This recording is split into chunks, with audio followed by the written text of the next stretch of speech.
Hello नमस्कार. माझा आज न्यू ब्लॉग आहे. मी आहे ज्ञानेश्वर आणि मी एक मोबाईल रिपेअरिंगवाला आहे. माझं स्वप्न आहे माझ्या आय डीला 1 मिलियन सबस्क्रायबर व्हायला पाहिजे. तर मित्रांनो, आज माझ्या दुकानात एक मी मोबाईल रिपेअर केला होता सॅमसंगचा. हा आहे तो, दाखवतो तुम्हाला. हा मोबाईल चालत होता व्यवस्थित. मग कस्टमर म्हणला की तो अचानक बंद झालेला आहे. तर मी तेच आज तुमच्यासमोर मी चेक करून सांगतो काय झालं काय नाही, आणि प्रत्येक गोष्ट तुमच्यासोबत मी शेअर करतो. ओके, तर तुम्ही माझ्या आयडीला बघत राहा, हीच माझी अपेक्षा आहे. आणि मी तुम्हाला काय झालं काय नाही ते समजवतो. ओके, ठीक आहे. तर आपण करतो पहिली गोष्ट करतो. लाईट लावू का? दिसत नसेल तर आलं दिसते का? फॅन नाही आहे त्याच्यामुळं घाम सुटला. माझ्या मतेने ह्या फोनमध्ये ऑन ऑफ स्ट्रिप जी आहे ती शॉर्टेज असल्यामुळे हा प्रॉब्लेम आहे. तर बघूया आपल्याला तोच प्रॉब्लेम आहे का नक्की. ओपन केला आहे, स्क्रू राहिले आहेत, स्क्रू काढावं लागतील. सॅमसंगचा F15 मॉडेल आहे. खूप डॅमेज होता हा फोन, तर मी हा रिपेअर केला होता.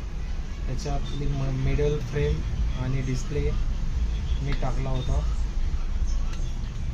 कस्टमर पण खुश होतो. काल चेक केला पूर्णपणे आणि बिल पे केले.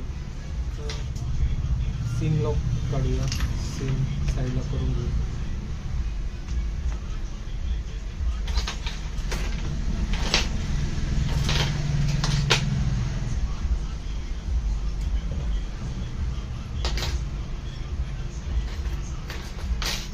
मी माझा सेटअप तुम्हाला दाखवतो. आता नाही, थोडा वेळ द्या.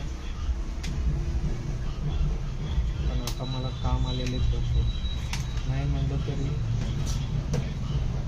2 डिस्प्लेसाठी आलेले आहेत फोन. तर हे पण मला रिपेअर करायचं आहे. तर आता तुम्हाला सेटअप जरा कामात आहे, तरी तुम्हाला हे कळायला पाहिजे की मी काय कामात.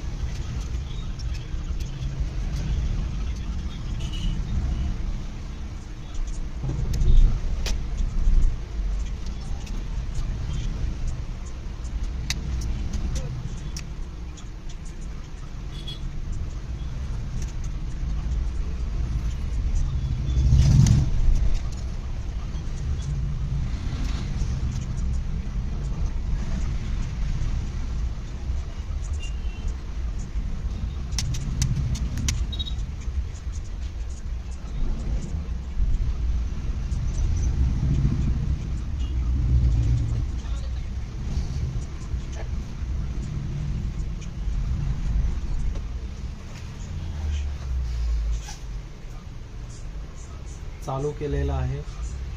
बटनाचा प्रॉब्लेम होता. बटनच्या जे मी लावले होते त्याचं जे खालचा पॉईंट होता तो मॅच होत नव्हता, त्याच्यामुळे हा प्रॉब्लेम येत होता. झालेला आहे भरपूर. तर आपण भेटूया नेक्स्ट ब्लॉगमध्ये. तर बाय.